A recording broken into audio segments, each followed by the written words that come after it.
আসসালামু আলাইকুম, ফাতেমা কুকিং ঘরে আপনাদেরকে স্বাগতম। আজকে আমি নিয়ে এসেছি মাসকলাইর ডাল রেসিপি।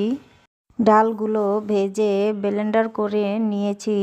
এখন একটা বাটিতে পানি দিয়ে ভিজিয়ে রাখবো। এখন একটা পাতিলে 2 টুকরো মাছ নিয়েছি।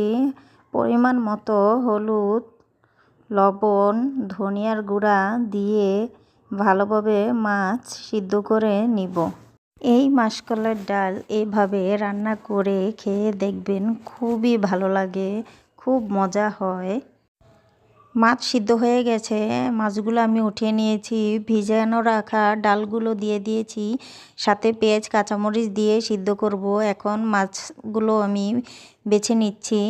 এখানে ডাল অর্ধেক সিদ্ধ হওয়ার পর কিছু পরিমাণ আদা, রসুন, তেজপাতা, এলাচ দিয়ে আবার জাল করে নিব। ডালগুলো এখন সিদ্ধ হয়ে গেছে। এখন আমি মাছগুলো দিয়ে দিব, দিয়ে আবার একটু জাল করে নিব। তারপর বাগার দিব পেঁয়াজ দিয়ে।